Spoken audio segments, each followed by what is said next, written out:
ನಮ್ಮ CCTVನಲ್ಲೆಲ್ಲ ನಮಗೆ ಲಭ್ಯ ಆಗಿದೆ. ಆ ವ್ಯಕ್ತಿಯನ್ನು ಆದಷ್ಟು ಶೀಘ್ರವಾಗಿ ಹಿಡಿತೇವೆ. ಅದು ಒಂದೇ ದಿನ ಆಗ್ಬೋದು, 2 ದಿನ ಆಗ್ಬೋದು. ಖಂಡಿತವಾಗಿ ಅವರನ್ನು ಹಿಡಿತೇವೆ. ಒಂದು ವೇಳೆ ಅವರು ಯಾವುದಾದ್ರೂ ಸಂಘಟನೆಗೆ ಸೇರಿದರೆ ಅಥವಾ ಬೇರೆ ಬೇರೆ ಕಾರಣಕ್ಕೆ 2-3 ವಿಚಾರಗಳನ್ನು ಈಗಾಗಲೇ ನಾವು ಪರಿಶೀಲನೆ ಮಾಡ್ತಾ ಇದ್ದೀವಿ. ಒಂದು, ಅಲ್ಲಿ ನಾವು ಹೋದಂಥ ಸಂದರ್ಭದಲ್ಲಿ ಕೆಲವರು ಸಲಹೆ ಕೊಟ್ಟಿದ್ದು ಈ ಹೋಟೆಲ್ನವರು ಯಶಸ್ವಿಯಾಗಿದ್ದಾರೆ. 3-4 ಅಥವಾ ನನಗೆ ಹೇಳಿದ್ದವರು 11 ಹೋಟೆಲ್ ಮಾಡಿದ್ದಾರೆ, 11 ಕಡೆ ಮಾಡಿದ್ದಾರೆ. 12ನೇದಕ್ಕೆ ಏನೋ ಅಡ್ವಾನ್ಸ್ ಕೊಡ್ತಾ ಇದ್ರು. ಒಂದಿಷ್ಟು ಸಹಿಸದೇ ಇರ್ತಕ್ಕಂಥವ್ರು ಈ ರೀತಿ ಮಾಡಿರ್ಬೋದು ಅಂತ ಒಂದು ಆ್ಯಂಗಲ್ನ ಅಲ್ಲಿ ನಿನ್ನೆ ಮಾತಾಡ್ತಾ ಇದ್ರು ನಾವು ಹೋದಂಥ ಸಂದರ್ಭದಲ್ಲಿ. ಅದನ್ನು ನೋಡ್ತೇವೆ ನಾವು.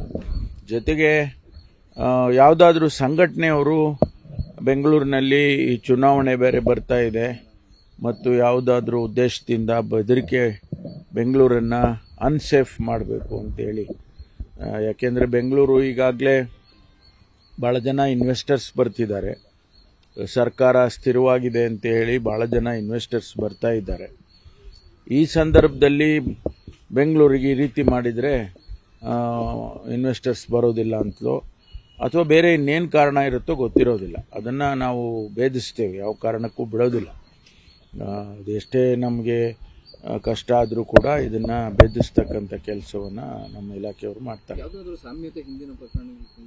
ಇಲ್ಲ, ಮಂಗಳೂರಿನಲ್ಲಿ ಕುಕ್ಕರ್ ಬಾಂಬ್ ಏನಿತ್ತಲ್ಲ, ಕುಕ್ಕರ್ ಬಾಂಬು ಟೆಕ್ನಿಕಲಿ ಅದೇ ರೀತಿ ಜೋಡಿಸಿದ್ದಾರೆ ಅಂತ. ಮಂಗಳೂರಿಂದು ಇದಕ್ಕೂ ಸಾಮ್ಯತೆ ಅಂದರೆ ಅವರೇ ಮಾಡಿದ್ದಾರೆ ಅನ್ನೋ ಅರ್ಥ ಅಲ್ಲ. ಅಲ್ಲಿ ಟೆಕ್ನಿಕಲಿ ಅವರ ಬ್ಯಾಟ್ರಿ ಯೂಸ್ ಮಾಡಿರೋದು, ಅವರು ಟೈಮರ್ ಯೂಸ್ ಮಾಡಿರೋದು, ಅದನ್ನೆಲ್ಲ ನೋಡು ಅದು ಇದು ಒಂದೇ ಥರ ಇದೆ ಅಂತ. ಅದನ್ನು ಮುಂದಕ್ಕಿನ್ನೂ ನಾವು ತೊಗೊಂಡು ಹೋಗಬೇಕು. ಅಂದರೆ ಒಂದು ವೇಳೆ ಅದೇ ಸಂಘಟನೆಯವರು ಮಾಡಿದಾರಾ ಅಥವಾ ಆ ಜನನೇ ಮಾಡಿದಾರಾ ಅದು ಗೊತ್ತಿಲ್ಲ ನಮಗಿನ್ನು. ಸುಮ್ಮನೆ ಊಹಾಪೋಹ ಹೇಳಿ ಒಬ್ಬೊಬ್ಬರನ್ನೊಂದು ಹೇಳಿಕೆ ಕೊಡ್ತಾ ಇದ್ದಾರೆ. ನನ್ನ ವಿನಂತಿ ಏನು ಅಂತ ಹೇಳಿದರೆ, ಗೃಹ ಇಲಾಖೆಯಿಂದ ಮುಖ್ಯಮಂತ್ರಿಗಳಾಗಲಿ ನಾನಾಗಲಿ ಹೇಳಿಕೆ ಕೊಟ್ಟರೆ ಅದು ಅಧಿಕೃತ ಹೇಳಿಕೆ ಅಂತೇಳಿ ನೀವು ಪರಿಗಣಿಸಬೇಕು. ಯಾಕೆಂದರೆ ಭಾಳ ಜನ ಮಾತಾಡ್ತಾ ಇದ್ದಾರೆ ಇದ್ರ ಬಗ್ಗೆ, ಅದು ಏನೇನೋ ಹೇಳ್ಬಿಡ್ತಾರೆ. ಅದು ನಮಗೂ ಕೂಡ ಒಂದೊಂದು ಸಾರಿ ಇಕ್ಕಟ್ಟಾಗುತ್ತೆ. ಅದರಿಂದ ನಾನಾಗಲಿ ಮುಖ್ಯಮಂತ್ರಿಗಳಾಗಲಿ ನಮ್ಮ ಗೃಹ ಇಲಾಖೆಯ ಮುಖ್ಯಸ್ಥರುಗಳಾಗಲಿ ಹೇಳಿದರೆ ಅದಕ್ಕೆ ಒಂದು ಅರ್ಥ ಇರುತ್ತೆ. ಅದು ಅಧಿಕೃತ ಅಂತ ಹೇಳಿ ನಾನು ಅನ್ನಿಸ್ತೇನೆ. ಇಂಟೆನ್ಸಿಟಿ ಭಾಳ ಲೋ ಇಂಟೆನ್ಸಿಟಿ ಇದೆ. ಅವರು ಯೂಸ್ ಮಾಡಿರುವಂಥ ಎಕ್ಸ್ಪ್ಲೋಸಿವ್ಸ್ ಏನಿದೆ ಅದು ಕಡಿಮೆ ಇಂಟೆನ್ಸಿಟಿ ಇದೆ. ಕ್ವಾಂಟಿಟಿನೂ ಕೂಡ ಕಡಿಮೆ ಇರ್ಬೋದೇನೋ, ಗೊತ್ತಿಲ್ಲ. ಯಾಕೆಂದರೆ ಹೆಚ್ಚು ಕ್ವಾಂಟಿಟಿ ಯೂಸ್ ಮಾಡಿದರೆ ಅದು ಇಂಪ್ಯಾಕ್ಟ್ ಜಾಸ್ತಿ ಆಗ್ತಾಯಿತ್ತು. ಎಕ್ಸ್ಪ್ಲೋಸಿವ್ ಜಾಸ್ತಿ ಯೂಸ್ ಮಾಡಿದರೆ ಬಹುಶಃ ಇನ್ನೂ ಹೆಚ್ಚಿನ ಇದು ಆಗ್ತಾಯಿತ್ತು. ಒಂದು ಆ್ಯಂಗಲ್ ಏನಂದರೆ, ನಾನು ಕೂಡ ಅದನ್ನು ನೋಡಿದೆ, ಆ ಬೋಲ್ಟ್ಗಳು, ಆ ಮಳೆಗಳು ಅವೆಲ್ಲ ಇಷ್ಟಿಷ್ಟಿತ್ತು. ಅದೆಲ್ಲ ಮೇಲಕ್ಕೆ ಹೋಗಿದೆ ಅಂತ. ಅಂದರೆ ಎಕ್ಸ್ಪ್ಲೋಸಿವ್ ಆದಾಗ ಸೈಡಿಗೆಲ್ಲ ಎಲ್ಲ ದಿಕ್ಕಿಗೂ ಹೋಗುತ್ತಲ್ಲ, ಇದು ಯಾವುದೋ ಕಾರಣಕ್ಕೆ ಅದು ಹೇಗೆ ಇತ್ತೋ ಏನೋ ಗೊತ್ತಿಲ್ಲ, ಅದು ಮೇಲಕ್ಕೆ ಹೋಗಿದೆ. ಅದು ಒಂದು ವೇಳೆ ಸೈಡಿಗೆಲ್ಲ ಸ್ಪ್ರೆಡ್ ಆಗಿಬಿಟ್ಟಿದ್ರೆ ಭಾಳ ಜನಕ್ಕೆ ಏಟು ಬೀಳೋದು ಮತ್ತು ಫೇಟಲ್ ಇದು ಕೂಡ, ಅಂದರೆ ಸಾಯ್ತಕ್ಕಂಥ ಇದು ಕೂಡ ಆಗ್ಬೋದಿತ್ತು. ಅದೃಷ್ಟವಶಾತ್ ನಮಗೆ ಅದು ಮೇಲಕ್ಕೆ ಹೋಗಿದೆ. ಹಾಗಾಗಿ ಆ ಮಳೆಗಳೆಲ್ಲ ಯಾರಿಗೂ ಹೆಚ್ಚು ಇದು ತಗ್ಲಿಲ್ಲ. ಇಲ್ಲ, ಅಲ್ಲಿ ಹೇಳಿದ್ರು ಅಂತ ಅಷ್ಟೇ ನಾನು ಹೇಳಿದ್ದು. ಜನ ಅಲ್ಲಿ ಮಾತನಾಡ್ತಾ ಇದ್ದಿದ್ದು. ನಮ್ಮ ಇಲಾಖೆ ವತಿಯಿಂದ ನಾವು ಅದನ್ನು ಆ ರೀತಿ ನಾವು ತಗೊಂಡಿಲ್ಲ. ನಾವು ಬೇರೆ ಬೇರೆ ಆ್ಯಂಗಲ್ನಲ್ಲಿ ನೋಡ್ತಾ ಇದ್ದೇವೆ.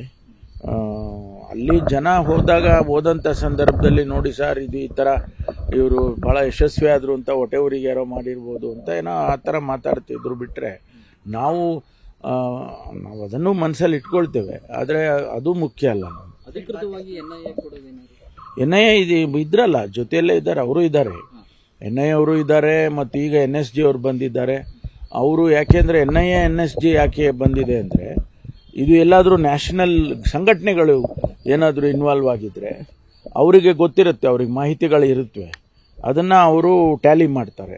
ಈಗ ಈ ಥರ ನೇಚರು ಎಕ್ಸ್ಪ್ಲೋಸಿವ್ ಯೂಸ್ ಮಾಡೋರು ಯಾರು, ಅವ್ರಿಗೆ ಬೇಕಾದಂಥ ಅವ್ರದ್ದು ಅನಾಲಿಸಿಸ್ಸು ಅವ್ರದ್ದೇ ಬೇರೆ ಥರ ಇರುತ್ತೆ. ಹಾಗಾಗಿ ಅವರು ಕೂಡ ಇನ್ವಾಲ್ವ್ ಆಗಿದ್ದಾರೆ. ಒಟ್ಟಾರೆ ಇದು ನಮಗೆ ಒಂದು ಸವಾಲು, ಚಾಲೆಂಜ್ ಇದೆ ನಮ್ಮ ಪೊಲೀಸ್ನವರಿಗೆ ಆಗಲಿ ಮತ್ತು ಬೇರೆ ಬೇರೆ NSG NIA ಅವರಿಗೂ ಕೂಡ. ಇದು ಒಂದು ರೀತಿಯಲ್ಲಿ ಬೆಂಗಳೂರು, ನಾವು ಇತ್ತೀಚೆಗೆ ಭಾಳ ನಮ್ಮ ಸರ್ಕಾರ ಬಂದ ಮೇಲೆ ಬ್ಯಾಂಗ್ಳೂರು ಸೇಫ್ ಸಿಟಿ ಮಾಡಬೇಕು ಅಂತೇಳಿ ಭಾಳಷ್ಟು ಹಣ ಖರ್ಚು ಮಾಡಿ ಕ್ಯಾಮ್ರಾಗಳನ್ನ ಹಾಕಿ, ತಾವು ನೋಡಿರ್ಬೋದು, ಕಮಾಂಡ್ ಸೆಂಟರ್ ಮಾಡಿ, ಯಾವುದೇ ಭಾಗದಲ್ಲಿ ಏನೇ ಆದರೂ ಘಟನೆಗಳಾದರೂ ಕೂಡ ಅದನ್ನು ನೋಡ್ತಕ್ಕಂಥದ್ದು ಸೆಂಟ್ರಲ್ ಕಮಾಂಡ್ ಸೆಂಟರ್ಗೆ ಅದೆಲ್ಲ ಮಾಡ್ಕೊಂಡಿದ್ದೀವಿ. ಕನ್ನಡಿಗರ ಮೆಚ್ಚಿನ ನಿಮ್ಮ ನ್ಯೂಸ್ 18 ಕನ್ನಡ ಈಗ ವಾಟ್ಸ್ಆಪ್ನಲ್ಲಿಯೂ ಲಭ್ಯ. ಕರ್ನಾಟಕ ಮತ್ತು ದೇಶ ವಿದೇಶದ 360 ಡಿಗ್ರಿ ಸುದ್ದಿ ವಿವರವನ್ನ ನೀವು ನಿಮ್ಮ ಕೈ ಬೆರಳುಗಳಲ್ಲಿಯೇ ಪಡೆಯೋದಿಕ್ಕೆ ಈ QR ಕೋಡ್ ಅನ್ನು ಸ್ಕ್ಯಾನ್ ಮಾಡಿ. ನಮ್ಮ ಚಾನೆಲ್ ಅನ್ನು ಫಾಲೋ ಮಾಡಿ, ನೋಟಿಫಿಕೇಶನ್ ಆನ್ ಮಾಡಿ.